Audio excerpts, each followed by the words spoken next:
Probably 10 years ago, I did a video where I showed everything I use to work on my tank, every tool.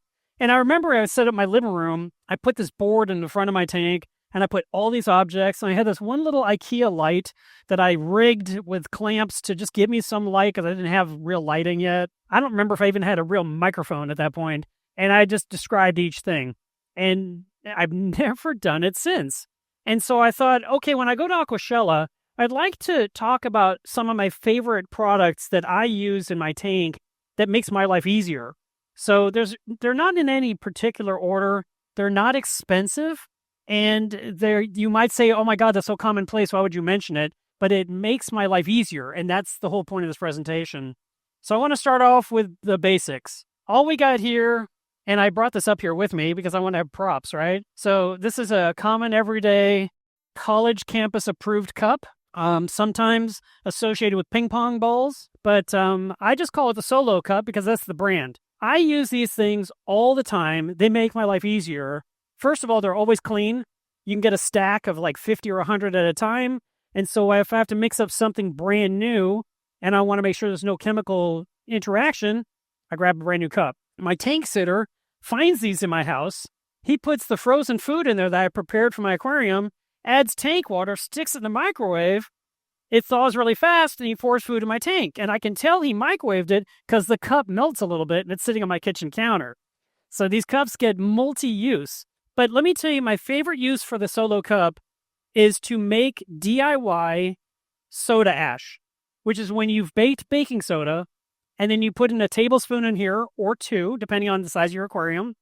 And then I use a plastic spoon and some RO water, and I stir it up, and I let it sit on the counter for 5 minutes. And then I want to pour this into my tank. Now, I know you're thinking, pour? That's insane. That's dangerous. Well, when you have two Solo cups, you can poke a tiny hole in the bottom, stick it on the edge of the tank, pour the solution in here, and it'll trickle in quietly for the next 5 or 10 minutes, and you've just raised your alkalinity in your tank without any effort, without having to get out a dosing pump, without having to open an app. It's just a very simple solution, and believe it or not, I use it several times a year, because when my calcium reactor has any kind of glitch, something goes wrong with the Versa dosing pump or something, and my alkaline is dropped in the tank, a DKH or more, I will just mix up a tablespoon, pour it into the cup sitting on the edge of my tank. And let me tell you, no one knows this. This is brand new news. Literally, you're hearing it here first. I talked with a company about making a screened top for the top of my aquarium. And he said, yeah, we can do that. And we described everything I needed. And I said, I needed to have a cup holder. And he said, okay, that's new. And I said, I want to be able to put my Solo cup in there. And I want there to be a hole in the base of the cup holder. So when I set the cup in there, my cup's going to have a tiny pinhole poked in it. I can then add my solution through your screen top. It's going to trickle in my alkalinity. And he said, we can do it. So that is coming later this year. The next thing that makes my life easier is Phosphate RX. I have been talking about this product for over 10 years. I tell everyone this is so much easier than GFO. Everyone comes into the hobby and they use granular ferric oxide to lower the phosphates in their tank. I use Phosphate RX. That's it. Nothing else is in my tank that removes phosphate. And it's so simple to use. As you can see in the video, all you got to do is just drip, drip, drip into your tank and you're done. And in the past, my tank was younger. It was cleaner. I could put this in 4 or 5 times a year, basically every 10 weeks. And I would put in 125 drops. That takes me maybe 60 seconds, maybe a little longer. And that's it. I walk away. I don't clean reactors. I don't have to worry about any kind of special floss. I don't do anything. Now, Blue Life came out with this product, like I said, well over a decade ago. And the reason I like it is because of the eyedropper. You don't have to worry about how many milliliters you need. You just count the drops.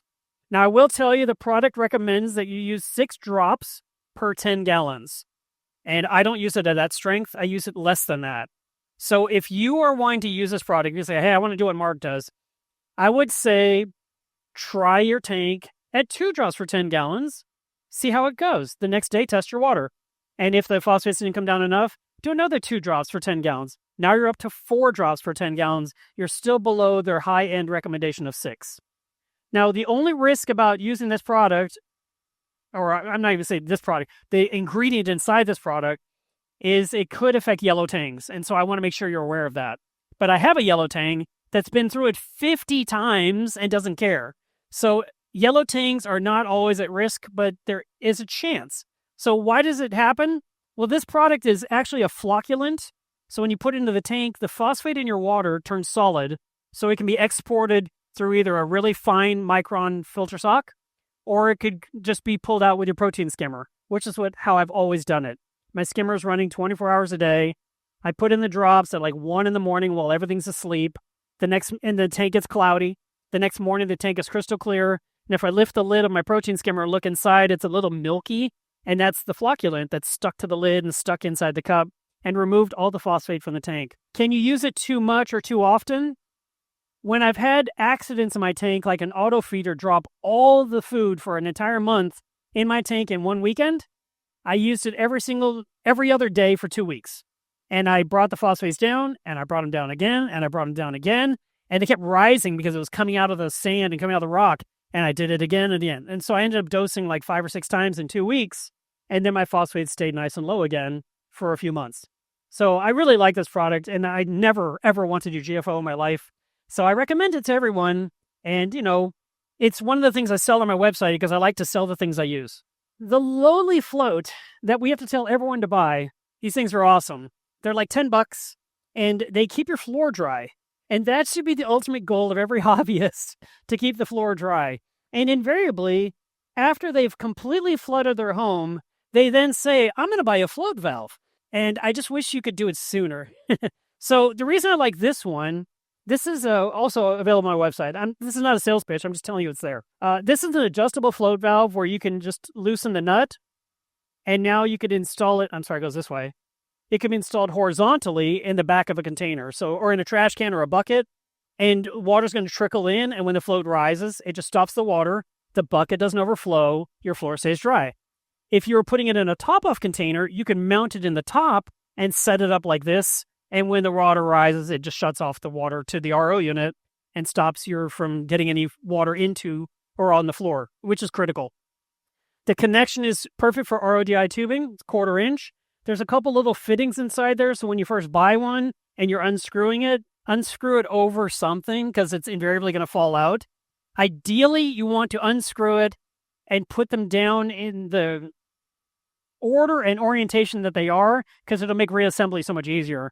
But if you put it all together properly in there and you use the little ferrule and you use the little insert to avoid the tube from getting crushed, and you tighten this down by hand, that's it. And it's good for like 10 years until you somehow break it manhandling. And you can do this on something as small as a 5-gallon bucket if you want to go that way. I have this in 3 different top-up containers under my, 3 different containers in my reef room. One is under my 400-gallon reef, and that is a container that holds 43 gallons of water for top-off. Then I have one in I'd say it's 5 or 6 gallon top-off for my frag system. And then I have one in the big, huge poly tank that's behind my reef tank that holds 250 gallons of water. That takes 2 or 3 days to fill up. And so I can just sleep while it's filling up. And if it finally hits that fill-up point while I'm sleeping, it just stops the RO system. Now, you do need to know what is stopping the water from coming out is a little tiny rubber flapper. And it is trying to stop water from coming out. It does a pretty good job, but it doesn't completely cut the line off like a ball valve would do. So your RO system might keep shuttering to life, and that's not a good thing. But the reason we get this is to keep the floor dry.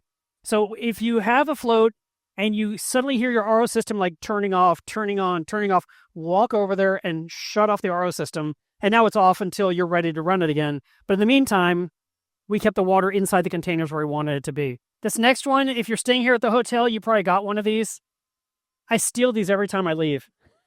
I never leave behind a hotel key card because these are great to scrape glass or acrylic tanks. You can take off algae. You can take off coralline. I use it on the side of pumps covered in vermitid snails, and I'll just snap off all those little guys as I'm cleaning the pump. I have a drawer full of these, and there's also gift cards. There's also credit cards that are no longer valid. And I keep waiting for someone to break in my house and find this drawer of 1,000 cards, thinking they're going to get rich. And they're going to break all my Visa cards, but they're dead Visas, but they're perfect scrapers. This is also the exact size card that fits in the Flipper Platinum scraper. So if you buy their rigid handled scraper, they have one like this long, this long, this long.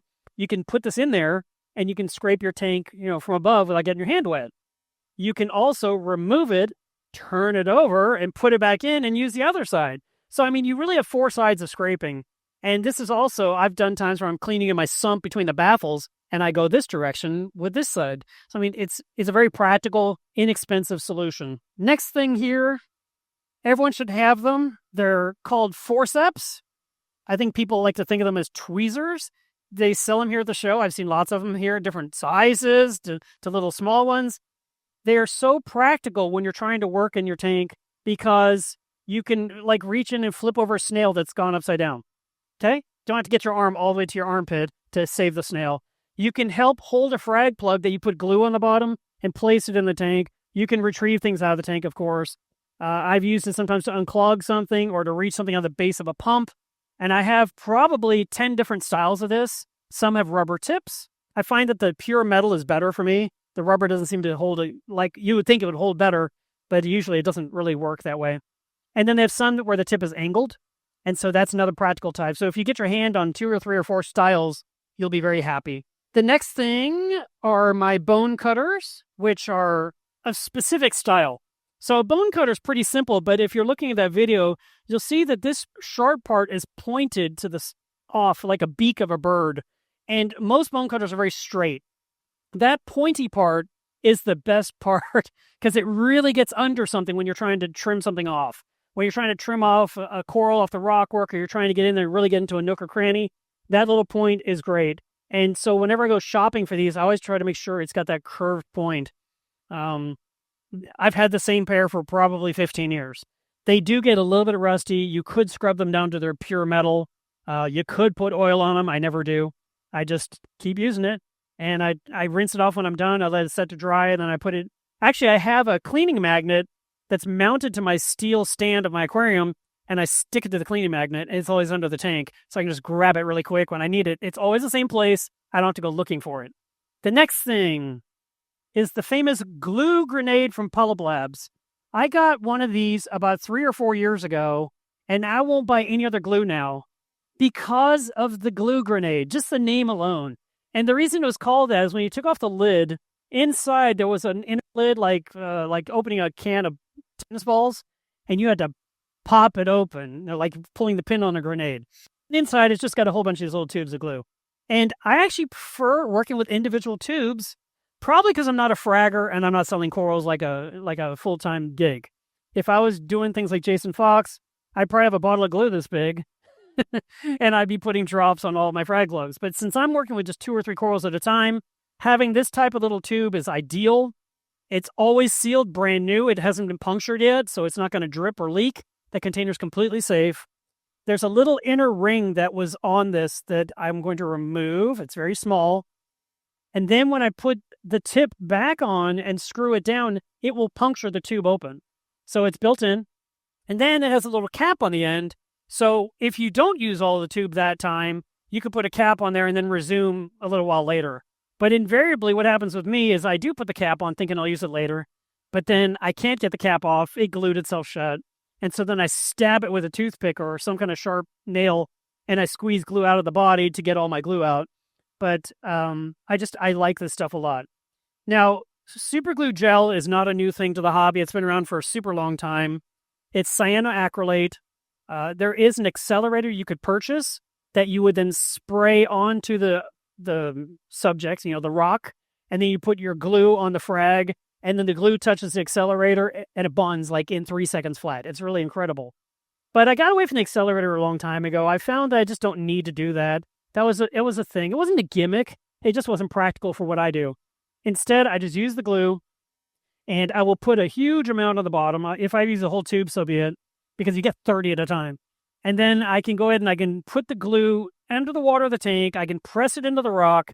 I can kind of smush it around and breaking the skin, because the salt water, when it gets on the glue, kind of turns white opaque immediately. And the gel inside, the jelly glue, is still glue, but it's not hard yet. So by breaking the skin, you're getting more of the gel on the rock. And then as you push the frag into place and you twist slightly, it is now bonding. You'll feel it kind of pulling. It's really trying to hold in place. Now, one other little thing that you should keep in mind when you're gluing frags in your tank is stop all the flow in your tank. You may not think that's a normal thing to do, or maybe you don't normally do that. But if you turn off your return pump and you turn off the vortex or the high doors or the waves or whatever you're using, you don't have any of that movement, and you can place the corals in place, and the current won't be trying to knock it loose as soon as your hand comes off the frag. And then what I do after I've glued it, I will then take my hand and I'll go like this to see if there's any action. And it's like, okay, it's good, and I'll let it sit 5 or 10 minutes. And then I can go ahead and resume all the flow in the tank and double check nothing came loose. If for some reason it did come loose, I will then go ahead and grab some more glue and try one more time. But now I've got some hardening glue on the rock, so the next daub of glue will just make it all hold together beautifully. Another thing that I like to share with you guys is this toothbrush that came from Battle Corals. A customer / friend of mine ordered from Battle Corals, and Battle Corals said, send one to Marc. I want him to see this. And I was like, this thing is actually great. So it's got a very small, tight bristle on one end that's super dense and strong. And then it's got this larger side, even with a concave area, that'll allow you to get around pipes and clean them, or work inside the orifice from your impeller of your pump. I find myself grabbing these all the time. It's also good cleaning the teeth of your overflow box where algae is building up, or where Valonia is trying to attach. You can pop them off with this. Works really well. Any kind of toothbrush. You can buy regular toothbrushes if you want. You could save your toothbrush that your dentist said is no longer good and use it for your reef tank now. The only rule about toothbrushes in the household should be, just because you see a toothbrush does not mean you can clean the grout. This is the aquarium toothbrush. You get your grout cleaning toothbrush. You got to make sure your spouse knows. Because when people use cleaning chemicals on these things, and then we work in our tank, we could risk our livestock. So I want to make sure that all of our aquarium supplies are somewhere safe, somewhere dry, somewhere marked, so people know not to use it for something else that could potentially hurt your livestock. Another thing that I never thought I'd need is a ginormous syringe. And I have found this to be super practical when I'm dosing specific products in my tank, like potassium, or I'm putting in DIY lanthanum chloride instead of buying Phosphate RX. Like if you were to use Phosban L from Two Little Fishies, you have to mix it 1 part the product with 2 parts water. So in my case, if I wanted 60 milliliters, which is what this can hold, I would put in 20 milliliters of Phosban L, 40 milliliters of RODI water, stir it up, suck the whole thing into my syringe, stand over my tank, and just go drip, drip, drip, drip, drip. And, it takes me 2 minutes or so. But it's better than having to take 6 syringes up there from your test kits, because those only hold 5 each. And this one holds 60 total. It's been very practical. I've used it many times. You could also use it as a method for feeding your tank if you wanted to know how much you're putting in. And that's leading to my next one, which is the common pipette. So pipettes you can buy in boxes that fry like 100 in there or 500. I think someone bought like 2 million accidentally, and they said, here, Marc, take a fistful. And I still have some to this day. I use one every single day of my life to feed my tank. So I did not bring it. I should have brought it. It's something I use every day, and I cost you nothing. When you buy those little snack packs for your kids, like the fruit cup or the pudding cup, well, not pudding, applesauce, it's sort of like a little round bowl, and you peel off the foil. Those little things are perfect for your fish feeding, because you can take your frozen food, put it in there, add some water, thaw out, and then I use my pipette, which I've actually taken scissors and I cut it halfway. So now I've got this much to hold, right? And I will take that pipette and squirt up some of that thawed food slush, and I squirt in 3 squirts into one tank, 4 squirts into another tank, 14 squirts into my anemone cube, and then all the rest of the food goes in the 400-gallon reef to feed all the other fish. So I know how much food I'm putting in every tank, especially on the smaller systems, because with a little tank, pollution is more of a risk. And like I just got the water box, the 20-gallon tank, 1 squirt. That's enough. There's only 2 fish and some corals, so I don't need a lot of food in that tank. But I love these things. They're so practical for that. Also, because of if you keep it the length it is, you could even target feed certain corals, assuming it could fit through here. And if the tip is too small, you can trim off the tip to make the orifice a little bit larger. So it's another practical thing to have in your household. I'm big on scrapers. Anytime I can get my hands on a scraper, I do so. And this little guy here, I think this is from Continuum. He sells the white scrapers. They, again, usually the longer handles are what we're used to. But there's times you're working in your sump. You don't need a long handle. You need to be able to get in there and clean next to that baffle or something. And so I really like these. Plus, you can pop out the little blade and put in a new one. And that way you always have a nice sharp one in there. This one's completely safe on glass and acrylic. So it's very practical, and I would recommend you have it. If you already have a long one, it came with a blade. All you need is a short handle, which you can buy. And then a super pipette would be the turkey baster. And we use these a lot of times when we're dipping brand new corals. It is something I use regularly when I'm inspecting a coral. I will hold the coral in my hand and I will blast it off from different angles as I'm turning it in my hand. And that way I can make sure there's nothing on it, and it helps close the coral up without harming it. Also, when I'm making my medicated dip to put the corals in, and I've poured in 3 capfuls of that or 4 squirts of that, I just use the turkey baster to swirl it around. So that chemical can be on here. This is all plastic. This one I've had for a long time. I think it's OXO is the brand. And, it's something like from Target. I've bought other ones that have like the golden brown bulb that get hard as a rock, and then you squeeze and it just goes, and it just cracks in half. This one here is a different type of rubber, so if you're shopping for a new turkey baster, you want to know what the end is made of. So, give it a squeeze, y'all. This right here is a retractable thing. It was a freebie from Neptune Systems. And you would put this on your belt, on your hip, and you put your little towel on the end, and then you could just wipe off your hands, and then it just comes right back to your hip. So you're clip it on you, and you're just working, and you grab your towel, pull it up, rinse your fingers off, and keep going with what you're doing. I love this thing. I have 2 of these. So this one is for me to wear, and then I have one that I took a zip tie and put it on the leg of the stand where the towel's always there too, inside the fish room, not on the living room side. And so whenever I'm working near the Trident, I'm dealing with my skimmer, I'm dealing with my waste collector, my finger's a little wet, I grab my little towel, pull it to me, rinse my fingers, dry my fingers. I love this little thing. And you know what? This is not something you have to get from Neptune. You can get this anywhere. From back in the old days, you would see the maintenance guy for the apartment complex had a key ring with 10,000 keys on his retractable cable. Same thing. Putty. This is the only 2-part putty I use. It comes from DD Aquaculture, which I feel is like the Deltec company, I think. And this one comes in coralline colored. So it's purple, not gray. And it's 2 different colors. But when you're using putty to secure corals to your tank, you must wear rubber gloves. Get the disposable kind, because the chemicals in this putty, not just this, any putty, the chemicals in this type of putty can get into your palms and can make you really sick. And there was a guy from the Boston Club who did fragging demonstrations every single year for the club. And one day at one of those things, he was mixing putty, and he collapsed on the floor, and they took him away in an ambulance. And they determined it was him using this. Finally, his body had reached the point where he had touched it too much for too long. So I'm just telling you, wear rubber gloves. Inside here are 2 sticks of putty and one of my little tubes of glue. So you've got this one here that's in a blue bag, this one there in the white bag. This is very used, but it's still soft. And if for some reason you have a putty like this that has been in your possession a while and it feels a little bit hard, you can put this in your microwave for a few seconds and soften it up, keep going. So it doesn't have to be thrown away necessarily. It might still be good. You're always going to use equal parts. So if you used a piece that is the size of a raisin, you got an equal size raisin of this, you combine it in your hand till it's all one color, and then you would put that in your rock of your tank where the frag is going to go, and you press the frag plug into it, and you take the putty and you shape it around to grab on. If that doesn't work, you've already got the putty on the rock.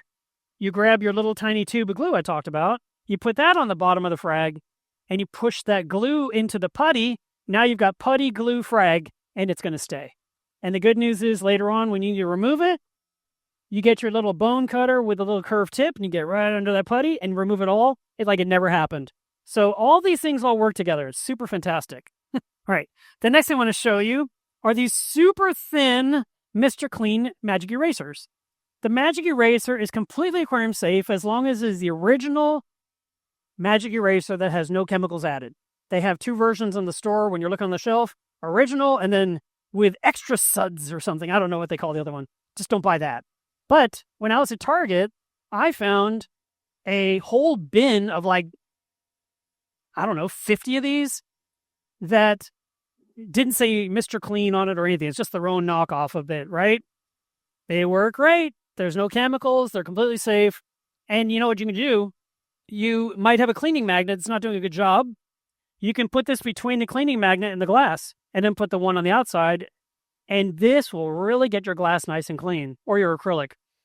There's obviously the regular size, looks like a sponge or like a bar soap. I use those all the time. The only downside with these is that they are super soft. They kind of crumble. They're kind of a one-time use. So if you're working on something and you need to get out your little scrubber, it might be to clean the inside of your protein skimmer. It might mean to be inside your algae turf scrubber. Something where you want to clean, but you don't want to scuff. Like if you use an SOS pad or a Scotch Brite, the green pads, they're really coarse. And you could even use a green Scotch pad on your glass tank and scratch the glass with it. It's that strong. This is what you want to use. It's nice and safe. And if you wanted to, you could cut this with scissors or a razor blade to whatever size you need it to be. It acts as a great spacer, like I said, between cleaning magnets, which could come in practical. But then, when it starts to fall apart, throw it away. Don't leave it anywhere near your tank. We don't want to get sucked into the tank, through the impeller, into the return pump. We don't want fish eating it. We just want to use our cleaning supplies and then get them out of the tank. Okay, this one here, I'm just going to tell you about. You can't get it anywhere. So this right here is called a handy blade. Came out probably 20 years ago. I got one, fell in love with it. It's the same one 20 years later on the same mag float I glued it to. And when I glued it on this mag float, see, it's not even the right color. When I glued it on, I did not get it on there perfectly flat like I totally intended to do. And so when I'm scraping my glass, this holds a razor blade. It always does, like, this part does contact perfectly and this part doesn't quite touch. And so I'm always adjusting it a little bit, and then I put it back in the tank and I do some more. But you've got the cleaning magnet on the outside and you got this on the inside, and you're working way across the glass. I use this once a month with the handy blade, which is literally the name of the blade. It's called Handy, and it's a double-sided razor blade. And because the blade has the word handy written on it, when I install it inside this little compartment, I make sure that the words are readable, like I can read the word handy. That tells me that's the top. And then when I'm done working in my tank, I take it out, I rinse it in the sink, I apply a little bit of cooking oil, cooking oil, any kind of oil you can think of. I apply that on there so that the metal will not rust. I wrap it in paper towel. I then put a clothespin on it to hold the paper towel from unrolling, and I throw it in my bin for next time. And then a month has gone by and I need that blade. I can take it out of the paper towel, get rid of any oil that might be left, and I make sure the word handy is upside down because that's the other edge I never used. It's clean, it's safe, it's not going to have any burrs, and I can go ahead and clean my entire tank. And when I'm doing my tank, my aquarium is 7 feet long and it's 30 inches tall, and then the end panel is 3 feet wide by 30 inches tall, and then the back is 7 foot long. That's a lot of glass to cover, and I do every inch of the glass. I don't want to leave any. I especially like to do along the top where it likes to grow coralline. I do down to the bottom near the sand. I go along all of my silicone edges, and then I go across all the wide open area because sometimes we get kind of a stubborn algae that doesn't really want to come off. This thing just carves it off with no damage. It's perfect.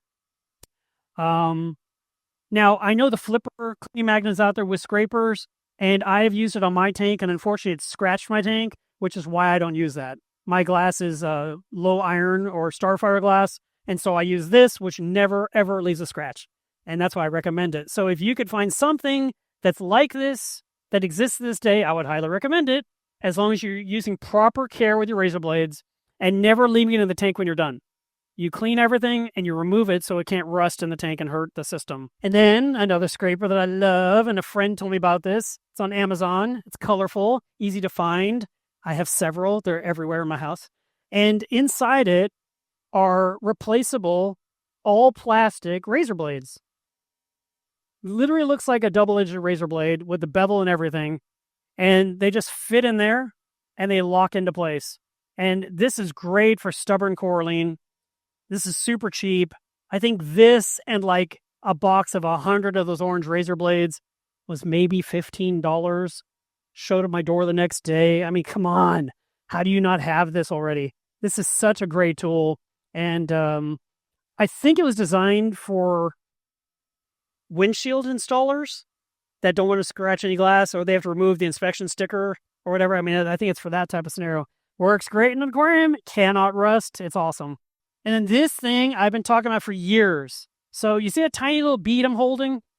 It is so small. It is the size of a grain of rice. Do not lose the grain of rice, okay? I brought it in a Ziploc bag so I won't lose it. So that right there is a magnetic bead that goes inside your test kit beaker. This is a Red Sea beaker. This is a Smart Stir. And you just push the button and the bead spins and mixes your solution. So when you're putting in alkalinity test, you're doing phosphate, you're doing nitrate, you're doing magnesium, and it tells you put in 7 drops and then do this. You don't have to do this. Just set it on here and the bead mixes it for you. It's awesome. I love the Smart Stir. The crazy thing is, I mean, it's basically discontinued from CoralView, and I think they still have like 500 in stock. And I already bought like 40 more to put in my shop because they're fantastic. And yet not enough people buy them. But I think they're fantastic. I feel like everyone should have one because it makes doing your water testing fun. Because you're not having to deal with titration. Now, I know if you're using Hanna, you probably don't need this. But I don't use Hanna. I use titration test kits. Like I've used Elos, I use Saliford, I've tried Nios, I use API. And this Smart Stir, that beaker is the Red Sea, like I said. So Red Sea test can be done in this. It does all your mixing for you. It comes with a cable to plug it in. You charge it up for 15 minutes or 2 hours, and then it's good for like 9 months. It's just, the battery is forever. And then finally the little light on the front, I think turns red when the battery's low. You plug it into your laptop or one of those little chargers for your whatever that we all have for electronics, and just get it going again. The Smart Stir is so nice for doing all my water testing. I can knock out water tests for all my different tanks in a matter of 20, 30 minutes total. And I'm doing like 5 different tanks with 6 different tests. And so I really love having that thing. And when I'm using a different type of test kit like Elos, I can use this for everything. But I can put the Elos test kit tube in there. I can take the API test kit and put it inside the Red Sea beaker and do the test. And because the nitrate's a super long test. And it won't fall over because the Red Sea beaker is holding it up. So I've really recommend this to everybody. If you get one, you're going to love it. You're going to say thank you to me because I told you about it. But it's so great. I can't emphasize it. And the first time I got one, it was a guy in China who said, "Hey, Mark, I want to send you something." And I said, "Okay." And he's like, "It's a surprise." And he 3D printed a little magnetic stirrer. And it had a knob on it to control the speed. I was like, this thing is so cool. But he had to make them one at a time with a little circuit board and connect the 9-volt battery and then print all of it. The part that held the beaker, the box, the bottom, the lid, the screw. I mean, the whole thing. It was a whole ordeal. And he said, "I'm not going to make them." So I said, "I'll make them. I've got a friend. He'll print the pieces. I'll glue them. I'll sell these things." And then I was at one of these shows like MACNA or something. And there was a booth there called Auto Aqua that had this. Like, I'm not selling any. I'm not going to make them myself. This is fantastic. And I said, the only request I had, the other thing that other one had that this doesn't, it had a little white light in the back. So when it was changing the colors, the light from behind was really nice. And I told them, could you please put a light in this? But they didn't. So that would have been the only thing. But it's white. And if you're working in your kitchen, which is normal lighting, should be fine. If you're trying to use this near your aquarium with a blue lighting, good luck. You know, I mean, yeah, it'll mix, but you won't know what color you're looking at. So go to the kitchen where it's daylight. Okay, last thing. I'm doing good on my time, guys. I didn't go super long. Don't forget about the apps. These apps are what make my life so easy. The first one is the Apex Fusion app that I use to control my 400-gallon reef. It lets me turn things on and off, hit feed buttons, set timers, double-check parameters. I open this app several times a day, usually just to look at something, not to do something. And I have always thought it's strange that people would be online complaining that the app is not working correctly for them, you know, that they're having this problem. Like, what are you doing in your app all the time? Well, now I'm one of those guys. I'm in it all the time. But, I mean, I'm not trying to, set dosing schedules, or I'm not trying to change my lighting schedule. I'm more about just making sure something ran or make sure there's no error or no problem. The middle app is the Hydros app. I use that on Caitlin's Reef, that she has the whole Hydros, well, not the whole. She has a piece of the Hydros ecosystem underneath that controls everything. Tells me tank temperature, tells me the if the floor got wet underneath, which happened one time, which is fantastic. It made noises, it blinked red, and I was like, why is there water on the floor? There's no sump. This is impossible. And what had happened was I'd got a whole bunch of livestock shipped to me, and I floated all the bags in the tank. Well, that tank has a lid that I set on top so fish don't jump out. Well, the lid pressing down on the bags raised the water high enough to where it started trickling down the back and following the wires like it does, trying to get down to all my electronics. But I have the Hydros rope at the bottom, and it started to squeal and make noises. And I walked in, my tank's never made a beep in its life. I was like, what's happening? I opened the door. I'm like, I still don't understand. And I took a flashlight, and there was this much water on the edge of the rope. Like, that'll do it. And I went ahead and I looked, and I said, oh, okay. Take one bag out, water drops a little bit. That's good. Dry this off. The alert turned off. It was perfect. So having something that protects your floors again is really great. The third app is a very old app. It's the AI app for controlling AI lighting. It can also control the Nero pumps and probably some other stuff too. I actually use it specifically just to turn the lights on for 10 more minutes because I am very bad about feeding my tank at 11 o'clock at night. It's always 11 o'clock at night. I have an alarm on my phone at 10 o'clock every night. It makes a lot of noise and says, feed the fishes. And I always hit stop, not snooze. And then it's like, oh my God, it's almost 11. It's 10:59 and all the tanks are really dim. And I run to the 400 and I hit a button that gives me 10 more minutes of blue. I go to this app over here, the Kate's Reef app, and 10 more minutes on this tank. I go to this tank, I change the timer 30 minutes later than 11 just because. The frag tank, they're on their own, so I just turn the light on in the fish room so they get some light so they can see the food blowing by. And then the anemones with the clowns, they have their own Kessel light that I don't know what schedule it's on, but it works every day. So it turns off at 11:30. So they always can see their food. But these apps are really practical. And if you're not running some kind of smart automation on your tank, you're cheating yourself. And then finally, the Reef Trace app. I've been talking about it for years. I am a partner in it in that I promote it, and it saved me money on my website development. I don't make money on selling the app. But this app has been very useful for me. You can track all your water parameters in it. But for me, it's that one in the middle.